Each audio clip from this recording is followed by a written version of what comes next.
भूमिसुत अर्थात मंगल, जिसे ग्रहों का कमांडर इन चीफ या सेनापति कहा जाता है, वह 16 जनवरी 2026 को अपना वर्तमान गोचर बदलकर मकर राशि में प्रवेश करने जा रहा है। मंगल जो न केवल आपके साहस का मूल है, अपितु मंगल ही वह ग्रह है जो अनुशासन का मूल है। मंगल ही वह ग्रह है जो युद्ध का मूल है। मंगल ही वह ग्रह है जो आपके द्वारा चुनौतीपूर्ण कार्यों में सफलता प्राप्त होने का पैरामीटर भी है। यदि आपकी जन्म कुंडली में मंगल उत्तम अवस्था में है तो निश्चित रूप से आप अपने साहस से समस्त दुनिया को नतमस्तक कर सकते हैं।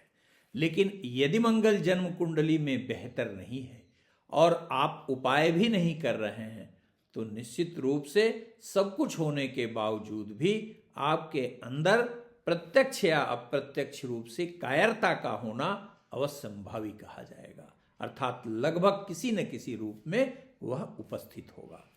तो यहां दर्शकों हम लोग बात करते हैं मंगल के गोचर पर, लेकिन मंगल के गोचर का प्रत्येक राशि पर क्या प्रभाव पड़ेगा इसके पहले बहुत कम शब्दों में यह जानने का प्रयास करते हैं कि हमारे भारतवर्ष या वैश्विक संदर्भ में क्या असर देने वाला है। यह इसलिए महत्वपूर्ण इस बार का गोचर बहुत अधिक है भारत के लिए, क्योंकि भारत 15 अगस्त 1947 को आज़ाद हुआ और 15 अगस्त 2025 को वर्ष कुंडली उसकी पुनः वृषभ लग्न की हो रही है, जिसके कारण भारत पुनर्जन्मा वर्ष में प्रवेश किया है। अर्थात यह भारत के लिए अत्यंत संघर्षशील समय कहा जाएगा।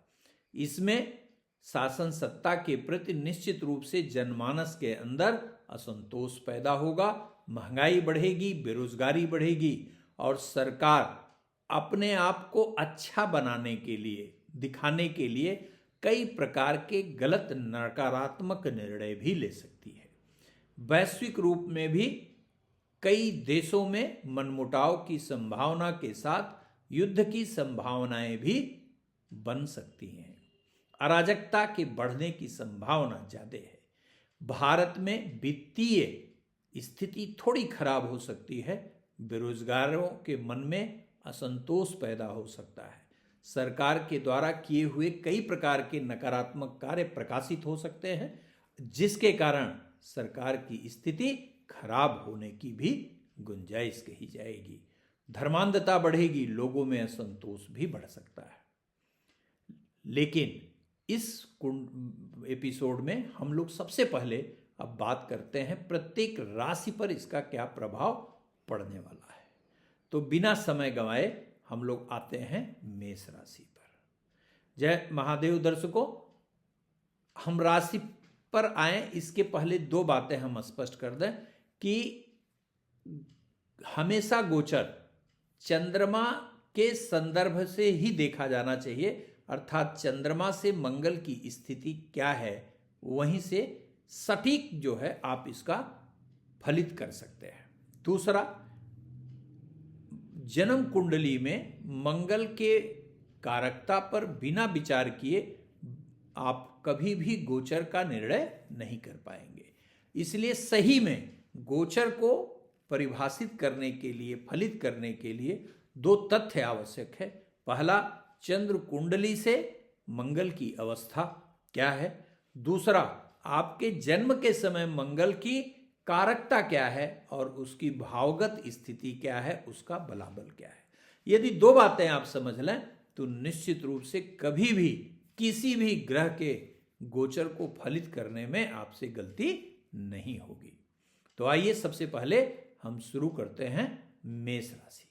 मेष राशि का अधिपति स्वयं मंगल है और मंगल 16 जनवरी को उच्चस्थ राशि अर्थात मकर राशि में प्रवेश कर रहा है। तो आपकी राशि से दशम भाव में बैठा हुआ मंगल आपके मान सम्मान को बढ़ाएगा। मेष राशि है इसलिए पंचम भाव का अधिपति सूर्य भी मंगल के ही साथ है। यद्यपि मंगल अस्तगत स्थिति में रहेगा, लेकिन सूर्य और मंगल की योगकारी अवस्था निश्चित रूप से आपको कार्य क्षेत्र में प्रगति प्रदान करने जा रही है। नए नए प्रकार के योजनाएं बनेंगी, आर्थिक स्रोत का सृजन होगा, समाज में परिवार में मान मर्यादा बढ़ेगी, आपको विशेष पद का लाभ हो सकता है। यदि आप राजनीतिक व्यक्ति हैं तो संगठनात्मक पद प्राप्त हो सकता है। यदि चुनाव में है तो विजय अवश्यंभावी होने की संभावना कही जाएगी। अर्थात सभी प्रकार से यह मंगल आपके लिए कल्याणकारी और लाभकारी है। बस एक बात पे आपको ध्यान देना है, माता के स्वास्थ्य पर विशेष ध्यान देंगे और परिवार में शांति के लिए कभी भी अपने टेम्परामेंट को लूज नहीं करेंगे, अर्थात क्रोध पर नियंत्रण अवश्य रखिएगा। इसके पश्चात वृषभ राशि। वृषभ राशि से नवम भाव में उच्चस्थ सूर्य और मंगल की अवस्था सामान्य फल प्रदान करने वाली सिद्ध होगी।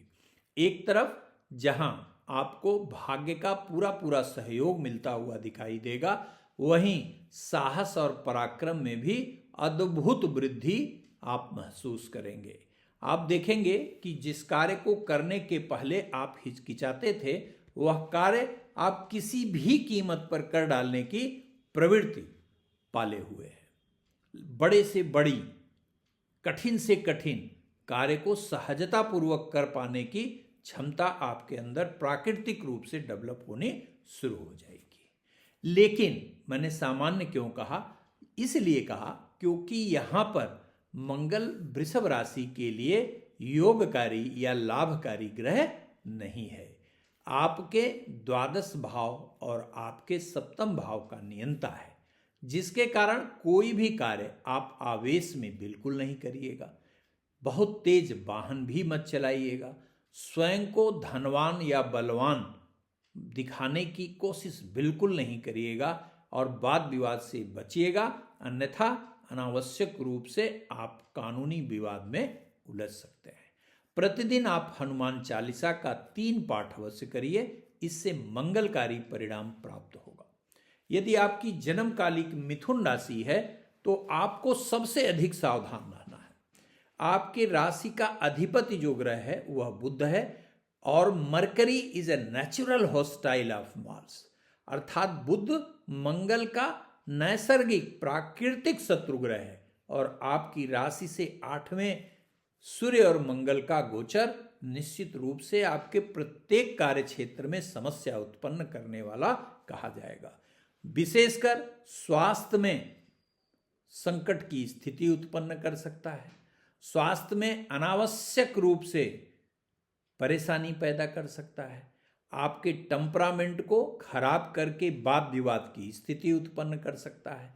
चलते हुए कार्यों में अनावश्यक रुकावट आ सकती है। नकारात्मक प्रवृत्ति पैदा कर सकता है। कभी इतना उमंग कि जिसकी कोई सीमा नहीं, कभी इतनी निराशा कि लगेगा कि जीवन ही व्यर्थ है। इसलिए आपको अपने टेम्परामेंट पर कंट्रोल रखना है। भूमि से संबंधित किसी भी प्रकार के विवाद से कोसों दूर रहने की सलाह दी जाएगी। पैतृक संपदा को लेके भी विवाद की स्थिति उत्पन्न हो सकती है। इसलिए मंगल के गोचर अर्थात 16 जनवरी 2026 से लेके 23 फरवरी 2026 जब तक मंगल कुंभ राशि में प्रवेश न कर जाए, तब तक नियमित रूप से आप सुंदर कांड की 21 चौपाई अवश्य पढ़िए। यदि नहीं पढ़ सकते तो प्रत्येक मंगलवार और शनिवार को हनुमान जी के मंदिर जाकर 3 हनुमान चालीसा अवश्य पढ़िए। यदि आपकी जन्मकालिक कर्क राशि है तो आपके राशि का अधिपति चंद्रमा है और चंद्रमा मंगल का परम मित्र है। और कर्क राशि के हमारे सभी दर्शकों का राशि से सप्तम भाव अर्थात केंद्र में उच्च का मंगल रोचक नामक राजयोग बनाने जा रहा है। तो रोचक नामक राजयोग के कारण आपके आर्थिक क्षेत्र में व्यापक प्रसार होगा। रुके हुए कार्य संपादित होंगे। यदि आप बेरोजगार हैं तो नौकरी निश्चित प्राप्त होगी। यदि अभी तक व्यवसाय में विफलता मिल रही थी तो सफलता भी अवश्यंभावी कही जाएगी। अगर आप विवाह के योग्य हैं, अविवाहित हैं, तो विवाह के मार्ग की सभी बाधाएं दूर होंगी। लेकिन यदि आप विवाहित हैं तो अपने जीवन साथी के स्वास्थ्य पर ध्यान देंगे और टेम्परामेंट पर भी ध्यान देंगे। जीवन साथी के किसी भी प्रकार के निर्णय को बड़े सावधानी पूर्वक आपको सुनना चाहिए, अन्यथा मानसिक मतभेद की स्थिति उत्पन्न हो सकती है। पार्टनर से भी यदि कोई व्यवसाय आप कर रहे हैं जो जॉइंट वेंचर में है तो वहां भी आपको थोड़ा सावधान रहने की आवश्यकता कही जाएगी। पार्टनर से थोड़ी मिसअंडरस्टैंडिंग क्रिएट हो सकती है। इस स्थिति से बचाव के लिए आप प्रतिदिन ओम नमः शिवाय मंत्र का एक माला अवश्य जप करिए।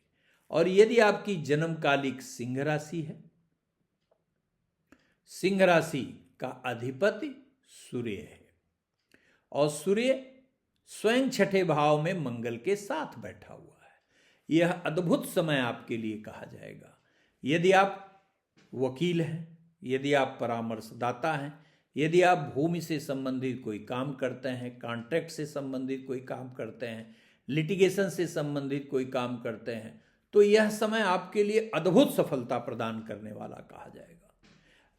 पूर्व के विवाद न केवल आपके समाप्त होंगे अपितु बड़े से बड़े कार्य में बड़े से बड़ा विरोधी भी आपका धराशायी होगा। और यह समय प्रतियोगी विद्यार्थियों के लिए बेहद अनुकूल कहा जाएगा। अर्थात यदि आप बेरोजगार हैं, नौकरी की तलाश कर रहे हैं, तो निश्चित रूप से यह समय आपके लिए अत्यंत अनुकूल कहा जाएगा। अर्थात नौकरी मिलने की संभावना सर्वाधिक कही जाएगी। यह उत्तम समय आपके लिए सिद्ध होगा। यदि आपके जन्म के समय कन्या राशि है तो राशि से पंचमस्थ सूर्य और मंगल की उपस्थिति बहुत अच्छी नहीं कही जाएगी, लेकिन इसमें किसी बड़े नुकसान की भी प्रेडिक्शन नहीं की जाएगी। इसमें चिंताएं बढ़ेंगी और वो भी अनवांटेड फियर, मतलब जो चीज नहीं होना है उसको लेके आप थोड़ा परेशान हो सकते हैं। संतान की प्रगति से निराशा हो सकती है, भावनात्मक रूप से थोड़ा दुखित हो सकते हैं, इमोशनल ब्रेकडाउन की संभावना कही जाएगी। यदि आप रिलेशनशिप में हैं तो निश्चित रूप से अपने साथी से संबंध खराब कर सकते हैं, खराब हो सकता है। इसके अतिरिक्त मंगल के पंचमस्थ होने पर आपके डूबे हुए पैसे निश्चित रूप से प्राप्त होंगे। अर्थात यदि किसी ने आपसे कोई पैसा रुपया लिया है तो वो वापस निश्चित रूप से आने वाला है, या पूर्व के किसी कार्य से विशेष आर्थिक लाभ की संभावना से भी इनकार नहीं किया जा सकता है। भावनात्मक नियंत्रण के लिए प्रतिदिन आपको बजरंग बाण का एक पाठ अवश्य करना चाहिए।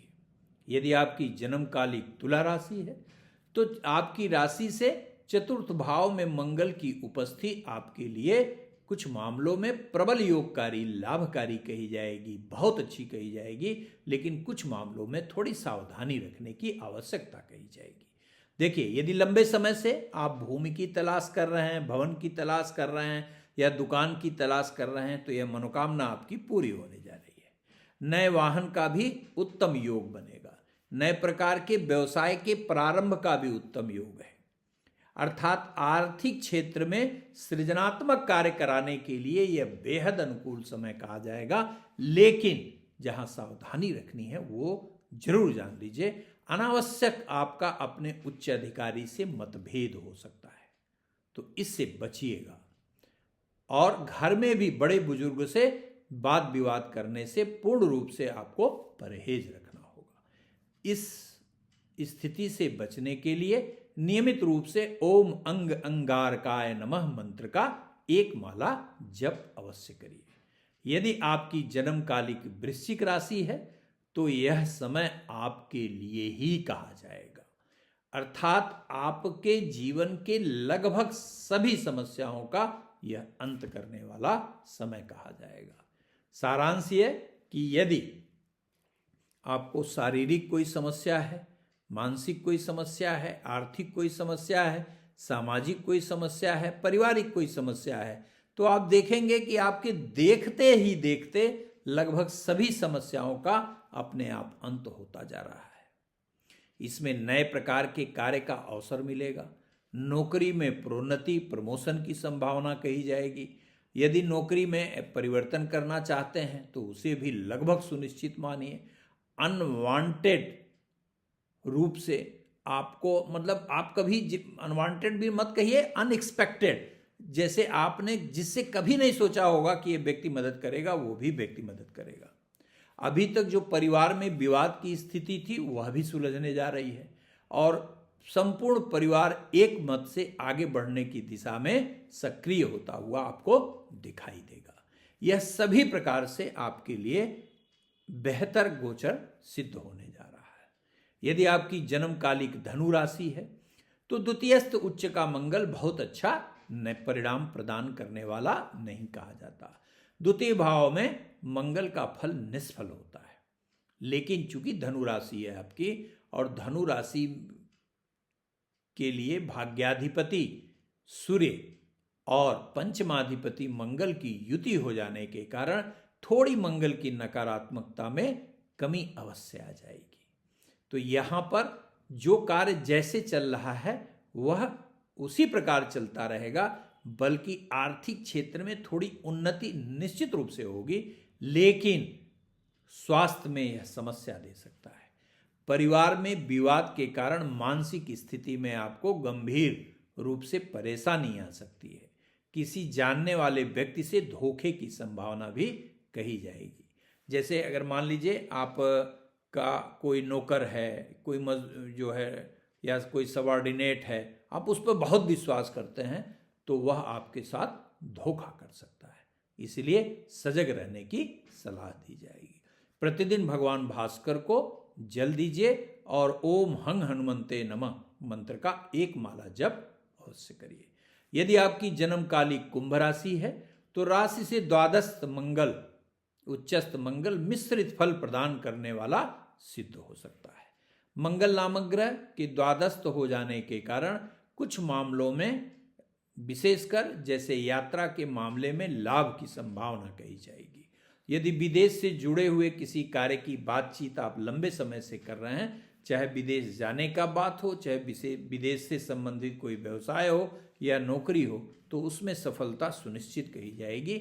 लेकिन आपके आर्थिक स्थिति से ज़्यादा खर्च की स्थिति आ सकती है, अर्थात इकोनॉमिकल जो आपकी स्थिति है उसमें डवाडोल की स्थिति भी ये पैदा कर सकता है। अनावश्यक चिंताओं को जन्म दे सकता है, मानसिक रूप से थोड़ा परेशान रखेगा। यात्राओं के, छोटी मोटी यात्राओं में समय नष्ट कर सकता है। विरोधियों की सक्रियता बढ़ेगी, लेकिन ध्यान रखिएगा कोई कुछ कर नहीं पाएगा। मंगल की द्वादस्थ स्थिति को उत्तम बनाने के लिए भगवान शिव की आराधना करें। ओम नमः शिवाय मंत्र का नियमित 108 बार पाठ करिए और प्रत्येक मंगलवार को हनुमान जी के मंदिर अवश्य जाइए। और यदि आपकी जन्मकालिक मीन राशि है तो राशि से एकादश भाव में दो पापक ग्रहों का युति ये आपके संपूर्ण मनोरथ को सिद्ध करने वाली कही जाएगी। सूर्य, जिसे शासन सत्ता का कारक कहा जाता है, मंगल जो भू संपदा का, विवाद का कारक है, वह दोनों के दोनों ही ग्रह, एक तरफ मंगल उच्च का होके बैठा हुआ है और दूसरा सूर्य के साथ संयुक्त है, तो राजा और सेनापति दोनों एक साथ लाभ देने की स्थिति में आपको है। अर्थात पुराने विवाद समाप्त होने जा रहे हैं, नए प्रकार के कार्य क्षेत्र में विस्तार होने की संभावना कही जाएगी, विवादित मामलों में विजय की प्रबल संभावना कही जाएगी, आर्थिक क्षेत्र में अनापेक्षित लाभ की गुंजाइश भी कही जाएगी, किसी नए व्यवसाय के तरफ भी आप अग्रसर हो सकते हैं। शत्रुओं का समन करेगा, शासन सत्ता का लाभ देगा और इसी के साथ साथ यहाँ पर सूर्य और मंगल की युति आपके अंदर एक अनूठा पराक्रम प्रदान करने वाली कही जाएगी। संतान की प्रगति से भी विशेष लाभ की स्थिति आपको महसूस होगी। मंगल को और सकारात्मक बनाने के लिए प्रतिदिन 3 पाठ हनुमान चालीसा का अवश्य करिए और प्रत्येक मंगलवार हनुमान मंदिर जाकर लाल पुष्प की माला भगवान हनुमान जी के श्री चरणों में अर्पित करिए। धन्यवाद मित्रों। यदि वीडियो पसंद आया हो तो चैनल को सब्सक्राइब करिए, बेल आइकन दबाना बिल्कुल मत भूलिएगा और शेयर अवश्य करिए।